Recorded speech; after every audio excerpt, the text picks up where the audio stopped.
Bonjour, bienvenue dans cette nouvelle émission Quoi de neuf. Aujourd'hui, je reçois M. Serge Haribo de l'UGTM Santé. Bonjour Serge, ça va? Bonjour à tout le monde qui nous regarde sur Facebook, qui suit Zouk TV partout. C'est vrai que nous sommes en direct Facebook et que vous voyez donc cette émission. Là, nous sommes en direct sur le plateau. Elle sera diffusée ce midi à 12h sur la télé normale. Alors, merci de venir nous donner quelques informations. Commençons par le Covid, parce que là, dans ma famille, j'ai des gens qui en ce moment ont le Covid. Alors apparemment, j'ai demandé, mais est-ce qu'ils ont été se faire dépister? Non, on ne fait plus de dépistage pour ça. Et il faut vivre avec, et c'est comme une grippe. Et quelles sont les infos sur ça, sur le Covid? Oui. Alors ce qui est extraordinaire, c'est le langage qui est employé aujourd'hui. Donc maintenant, on dit c'est comme une simple grippe. Et, tout ça pour associer aussi au fait qu'on va demander à certaines catégories de la population de se vacciner, Covid et grippe en même temps. Mais ceci étant dit, il y a aujourd'hui une masse d'informations qui sont en train de ressurgir et qui montrent bien que on a été monté de toutes pièces un certain nombre de documents, on a falsifié aussi des statistiques, des chiffres pour montrer que il y avait intérêt mondial. On était dans un fléau qui allait pratiquement éliminer l'humanité. Et on s'aperçoit aujourd'hui, ça fait 2 ans et demi, 3 ans après que vraiment on nous a roulé dans la farine. Oui. Et premièrement, sur la question des effets indésirables. Alors tout le monde est en train de tourner en rond, mais il n'empêche que il y a là aujourd'hui nécessité de la reconnaissance que premièrement les contrats sont sortis, que ce soit en Afrique du Sud, mais maintenant dans d'autres pays. Et on s'aperçoit que certains pays ont contractualisé, que ce soit avec Pfizer, Moderna, et ainsi de suite, sans pour autant avoir l'assurance, premièrement, de l'efficacité, parce que Pfizer est une multinationale qui a son staff juridique, de façon qu'il ne puisse pas être attaqué par la suite. C'est ça. Donc, les États ont acté qu'ils avaient connaissance qu'on n'avait pas été au bout des études, qu'on était toujours en phase d'expérimentation et qu'on n'avait pas toutes les connaissances sur les répercussions sur l'humain de ces produits qui étaient proposés. Et c'est ce qui ressort. Et les chiffres montrent bien aujourd'hui que il y a des décès, il y a des formes graves, il y a des formes moins graves, mais il y a quand même une multitude d'effets indésirables. Et il y a lieu aujourd'hui d'en parler. Et apparemment, c'est l'omerta. Personne ne veut en parler. Pourtant, au fur et à mesure, on s'aperçoit que les éléments, lorsqu'on va les remettre bout à bout, on va bien comprendre que là, il y avait une machination qui était montée. Donc, pourquoi? Par exemple, on prend ces jours-ci, on a une campagne de vaccination qui a été développée depuis le 2 octobre pour faire en sorte de cibler une vaccination Covid accompagnée d'une vaccination grippe, et on cible les personnes âgées de plus de 65 ans. Ça, c'est le texte qui était sorti depuis février, 23 février 2023. Les personnes, donc même les nourrissons à partir de 6 mois, qui auraient des comorbidités, diabète, problèmes cardiaques, vasculaires, hépatite, ainsi de suite. Les personnes immunodéprimées et aussi les femmes enceintes et les personnes âgées qui résident dans des centres d'hébergement pour personnes âgées, ce qu'on appelle EHPAD, et les unités de soins de longue durée. Donc, ça c'est l'État au niveau de la France qui dit, et en Grande-Bretagne aussi, c'est la même campagne, qui disent que ces personnes, elles ont des hauts risques, il faut absolument les vacciner. Mais aujourd'hui, l'information que la population a montre qu'ils sont très, très, très, très préoccupés par cette campagne. Ouais. Dans le sens où est-ce qu'ils veulent prendre leurs précautions, ils veulent savoir où est-ce qu'ils sont plus informés qu'avant. Donc, la première semaine, il y avait seulement 1,8% des personnes âgées de plus de 65 ans qui avaient accepté. Aujourd'hui, on est à peine à 4 à 5% Donc on est très loin avec une campagne médiatique, on reçoit des courriers à la maison pour nous inviter à venir. C'est dommage, j'ai pas emmené la copie de ce courrier. On invite les gens à se vacciner. Covid et grippe, c'est important parce que c'est une protection temporaire. Ça veut dire que chaque année, on va recommencer, comme pour la grippe, à nous faire une campagne pendant quelques semaines ou quelques mois pour nous dire qu'on est dans une mauvaise période et que c'est la campagne d'automne. Alors moi, je pose la question aux gens, qui l'est nouillé? Exactement. Est-ce qu'on est à la même heure, les mêmes périodes? S'il y a l'automne là-bas, nous sommes à 7000 km, pour nous c'est l'hivernage. Ce n'est pas nécessairement une période de recrudescence des difficultés de santé. Donc il faudra bien différencier ces choses. Et là même où est-ce qu'on essaye de mettre ces campagnes en place, ça ne fonctionne pas. Ça ne fonctionne pas parce que de plus en plus maintenant, les personnes et les familles ont des informations et deviennent de plus en plus méfiants vis-à-vis de ça. Oui, mais est-ce qu'on dit aux gens qu'ils vont être vaccinés pour la grippe et le Covid? Alors, c'est là qu'il y a cette question, parce que nous avons repéré, par exemple, le centre Imaventura, où est-ce que nous apercevons que c'est le pharmacien qui donne des directives aux infirmiers pour leur dire, vous avez 3, 4 personnes à piquer, à donner le vaccin. Or, il nous semble que dans la manière de faire et la méthodologie, c'est un diagnostic, c'est le médecin, après avoir consulté la famille, et qui doit dire, les personnes ont été informées, sont à ce moment-là ont connaissance véritablement de l'ensemble. Et ce que nous souhaitons savoir, c'est est-ce que véritablement cet exercice-là est fait? Parce qu'il y a beaucoup de personnes âgées, ce sont les familles qui décident. C'est ça. Et là, il y a un problème que dans la méthode qui est employée. Est-ce que la réglementation est véritablement respectée? C'est le questionnement que nous allons lancer et que nous lançons là. On a le droit de le lancer sur votre média, à l'ARS, à la préfecture, à la direction générale du CHU, à la direction de tous les EHPAD. Parce que vous êtes déjà rentré en campagne depuis le 2 octobre, vous avez déjà vacciné un certain nombre de personnes. Est-ce que vous avez respecté dans toutes les règles? À savoir que une note d'un pharmacien à un personnel infirmier ne suffit pas.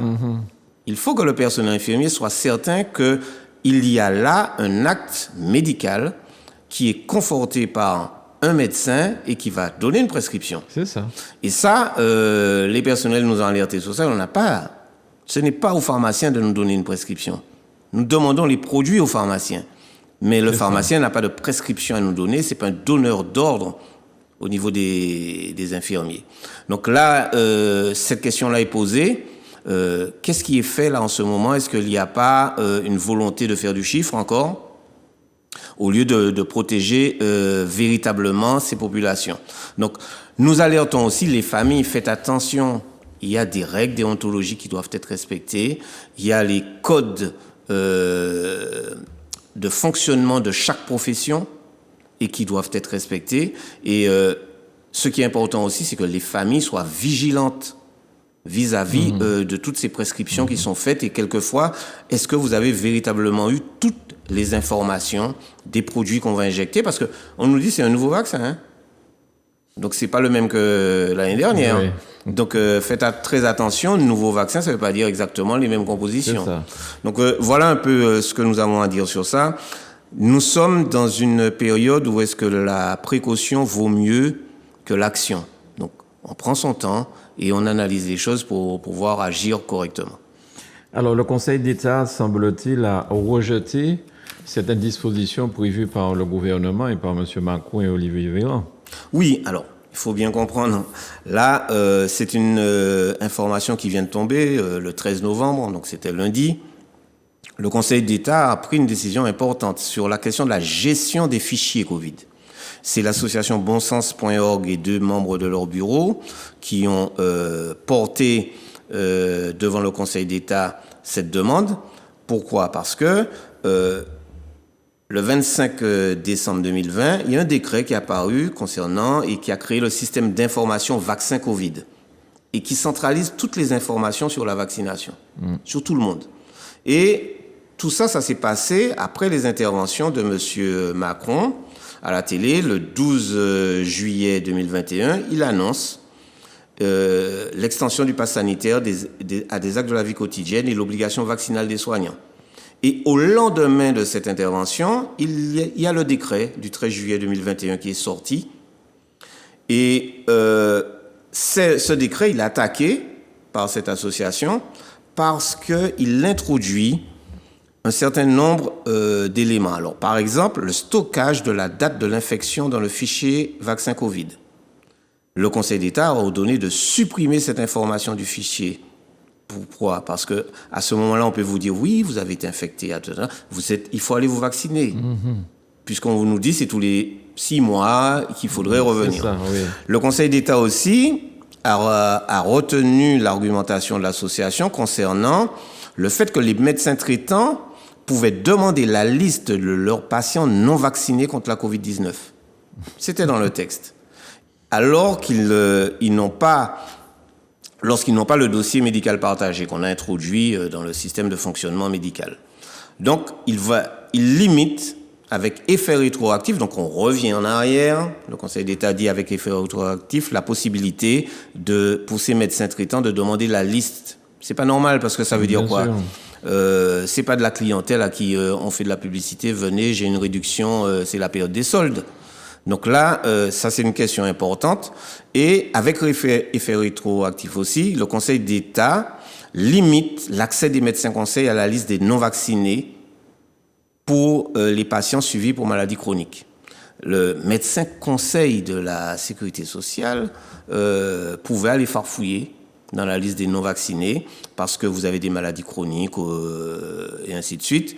Et le Conseil d'État dit qu'il y a une discordance là dans la façon de faire et va donc limiter avec effet rétroactif l'accès des médecins conseils à ces listes. Ce qui veut dire bien, en clair, M. Macron et tout son gouvernement, ils ont créé un fichier. C'est ça. Un fichier accessible à un certain nombre de personnes et qui peuvent avoir accès à des secrets médicaux. Auxquels ils n'ont pas le droit d'avoir accès.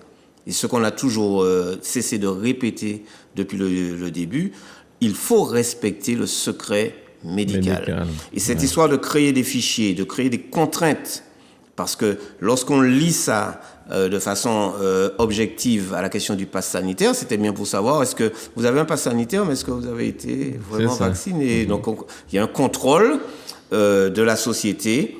Et ce que nous disons et que nous retenons et que cette association bonsens.org lance, il faut continuer les recours. Les recours en excès de pouvoir permettent d'annuler rétroactivement un texte. Alors, on a toujours 2 mois à la sortie d'un décret, d'un texte réglementaire de le contester. Si on a dépassé les 2 mois, eh bien, il faudra faire des recours pour excès de pouvoir lorsqu'on le peut.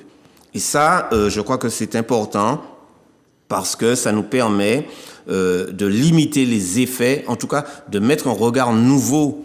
Parce que dans le temps, c'était complotiste. Le Conseil d'État était le complotiste lorsqu'il prend ces décisions-là.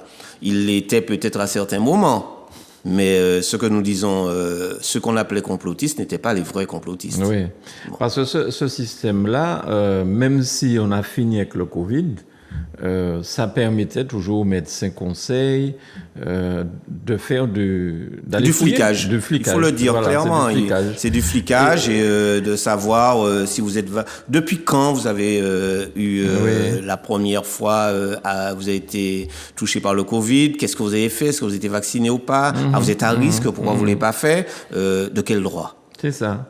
Et aujourd'hui, où c'est un peu sensible avec ce qui se passe. On a vu la marche de dimanche.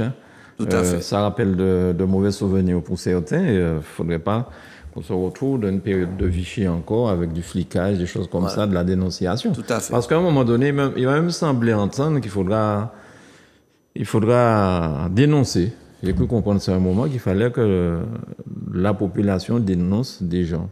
Il y a quelquefois des dirigeants qui se lâchent, Ouais. Moi, je regarde des fois des pseudo-experts à la télé qui se lâchent parce qu'ils pensent qu'ils peuvent, à tout va, aller dans tous les sens. Ce que nous disons, il faut les attaquer. Ouais.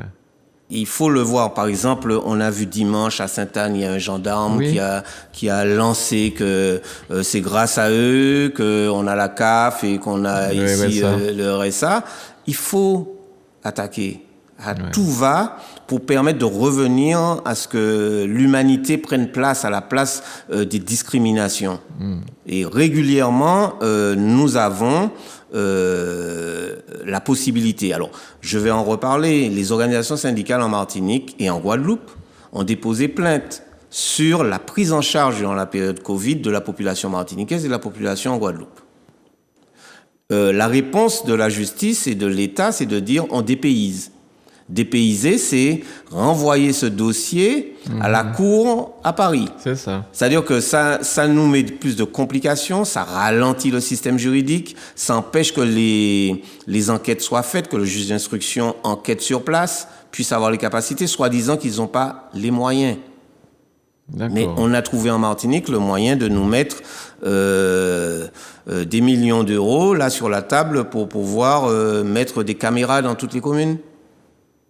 Non, on demande simplement non pas le contrôle aux faciès, non pas le contrôle des moyens de déplacement de la population. On demande que les moyens de contrôle en premier lieu des organismes d'État dans leur fonctionnement, dans l'application qu'ils font des règles qui doivent être adaptées à chaque fois à nos territoires.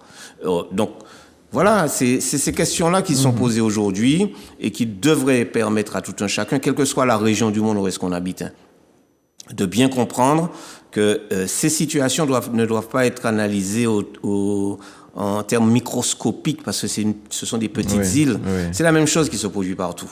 Donc on a tout intérêt de bien comprendre que nous vivons dans ce monde. L'homme est un grand prédateur. D'ailleurs, c'est peut-être à cause de lui que ce monde-là va peut-être disparaître et qu'il y a intérêt qu'on se remette en cause à tous les niveaux, quel que soit le niveau de prise en considération de la personne humaine, qu'on remette tout ça en cause pour revenir à un schéma. C'est la mondialisation humaine, pas la mondialisation du capital qu'il faut faire. Et ça, c'est l'intérêt qu'on a aujourd'hui au niveau des idées, à défendre ce type d'idées et à défendre fermement la cause humaine, et de revenir à une humanité et être beaucoup plus humble vis-à-vis de tout ce qui se passe. Surtout qu'aujourd'hui, 2 ans, 3 ans après le Covid, on a de quoi se poser des questions sur la réalité de cette guerre que M. Macron avait déclenchée en 2020. Oui, et c'est une guerre qui a abouti à quoi ? À la destruction des capacités en France des établissements qui ont en charge de soigner. Cette capacité-là a été détruite parce qu'on n'a pas répondu présent et on ne répond toujours pas présent malgré le Ségur, malgré des millions annoncés. Je dis en Martinique, simplement, regardez le délabrement du CHU de Martinique et de certains autres hôpitaux, des établissements de santé. Oui. La santé publique n'a pas le niveau d'investissement nécessaire pour répondre aux droits de l'homme en France. Ouais. C'est aussi simple que ça. J'ai vu encore une émission, c'était hier, on parlait de l'éducation. Ces gens-là font des rapports pour les ministères à 500 000 €. On voit des gens qui se promènent à Mayotte, qui vont en Italie, des groupes de personnes qui sont payées, qui sont logées à l'hôtel, nourries. C'est du tourisme. Et des rapports pour dire quoi ? Des rapports qui sont mis au placard. C'est ça. Et il y en a des dizaines par mois.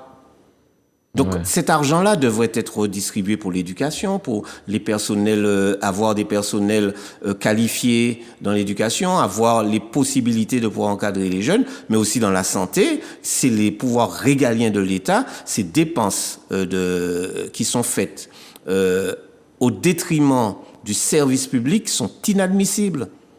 Et là encore, c'est un appel, attaquons-les. Bien sûr. Nous ressortons tout ça. Une émission télé ne suffit pas. il faut que les citoyens, que ceux qui sont organisés en association, aillent à l'attaque. C'est le moment aujourd'hui de ressortir tout ça et de dire on veut une lisibilité, c'est une obligation que l'administration soit transparente sur les dépenses qui sont faites parce que c'est la population qui amène cet argent.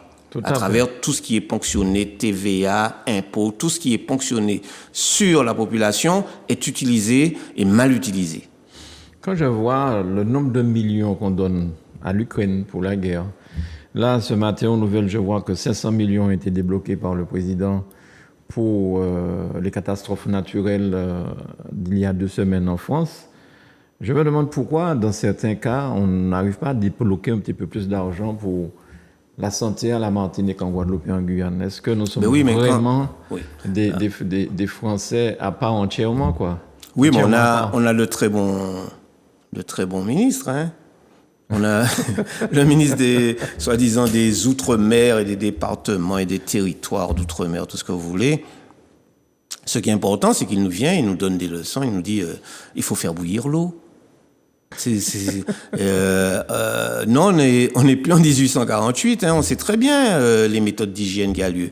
Mais on sait très bien aussi qu'un réseau d'eau doit nous permettre d'avoir de l'eau chez nous, dans chaque maison, qui soit potable et qui soit 24 heures sur 24 accessible.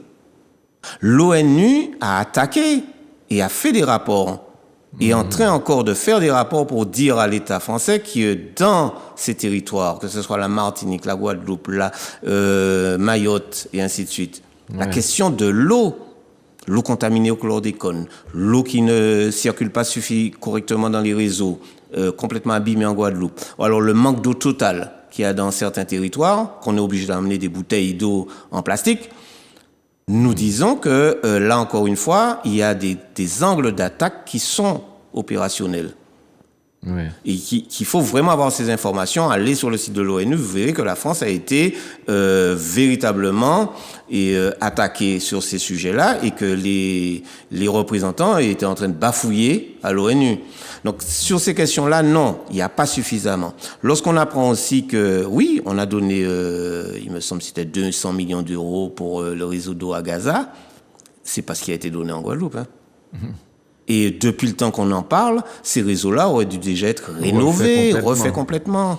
Ouais. C'est de la même façon quand on nous dit le chlordécone dans l'eau, oui, c'est 30%. Non, c'est 0%.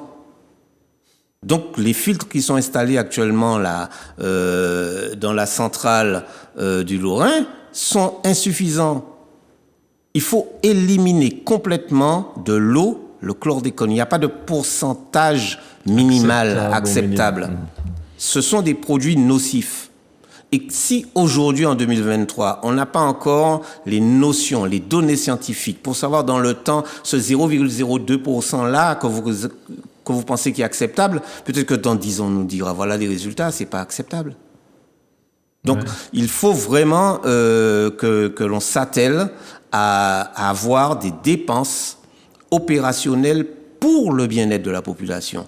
Pas pour le bien-être de certains qui comme des cadeaux, on les envoie en mission et puis ou alors des farfelus qui sont ministres et qui viennent nous raconter n'importe quoi à la télé. Non, mais pour le bien-être de la population française, en premier lieu. Ça ne veut pas dire qu'il ne faille pas aider les autres, mais en premier lieu, pensez aux Français. Il faut vraiment que cette question-là, parce que les pesticides dans l'eau en France, nous on parle du chlordécone, non, on a des pesticides, ça doit être l'exemple qui débloque quelque chose. Parce qu'il y a des pesticides dans l'eau en France. Ouais. Dans certaines régions, c'est inacceptable. Il faut que les associations prennent ça à bras le corps. Comme nous on le fait, ne jamais rien lâcher, toujours remettre sur la table tant que le problème n'est pas résolu. On se rappelle que Jacques Chirac avait dit à un moment qu'il allait pouvoir se baigner dans la Seine. Mais je crois qu'il a fait ses 2 mandats sans pouvoir se baigner dedans parce que... je vous donne le problème là aujourd'hui. 2024, Jeux Olympiques, ils vont se baigner. Ils ont un gros problème pour faire des compétitions dans l'eau de la Seine. Ouais. Et ces problèmes-là ne sont pas encore résolus. Donc ce qui veut bien dire que lui, il avait dit qu'il se serait baigné, même son corps n'a pas pu Exact. circuler, se baigner. Donc, et on en est toujours dans ces difficultés. Donc, il y a une bonne contamination de ces eaux. Il faut faire très attention. Alors, vous disiez tout à l'heure, là, vous parliez de l'hôpital Ventura. Mais vous m'avez parlé aussi de ces remontes malades en panne. Oui.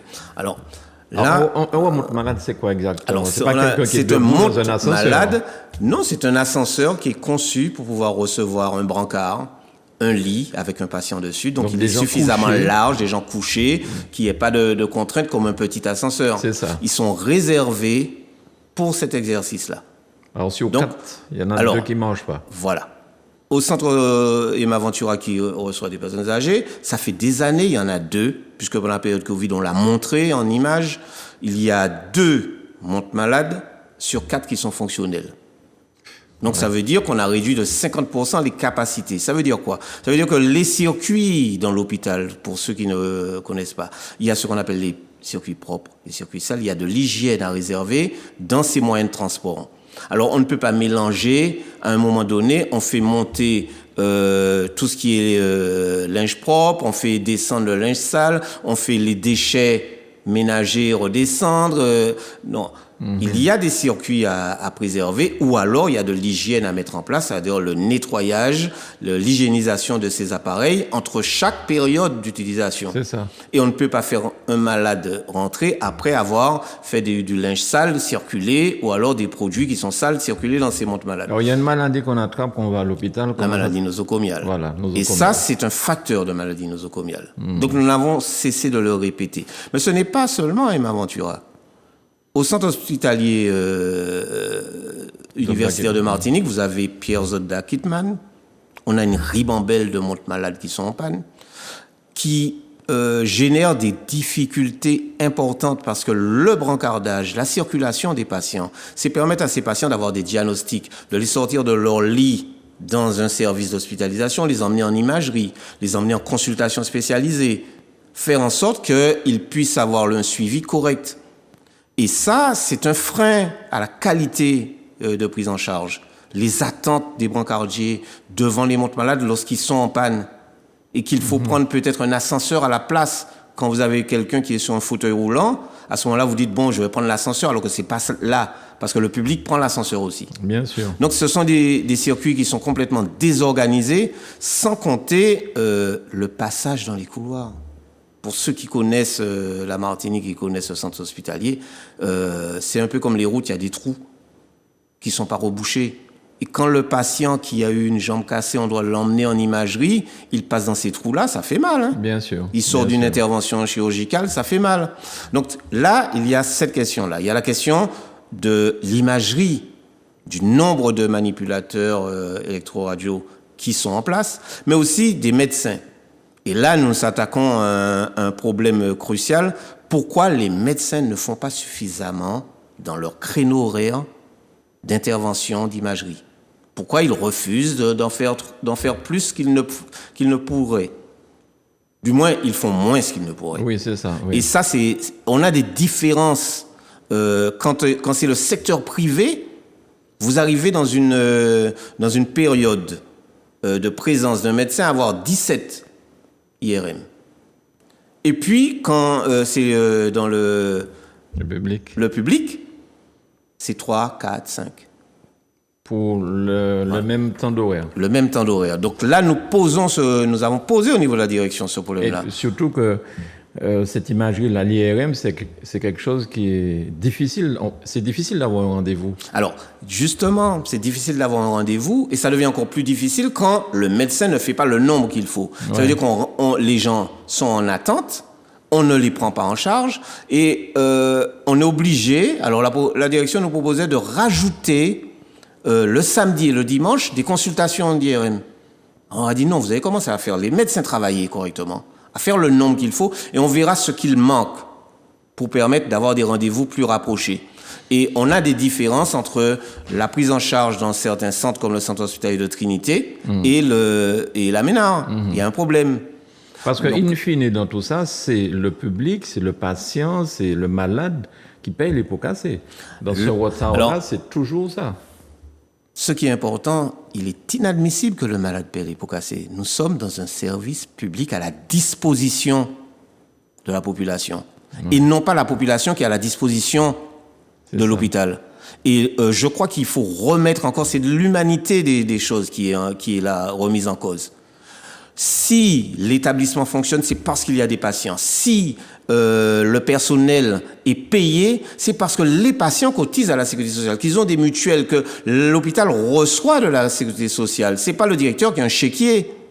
Bien sûr. Donc, c'est la population qui doit avoir ce service. Et l'hôpital, les centres de soins publics sont au service, c'est servir.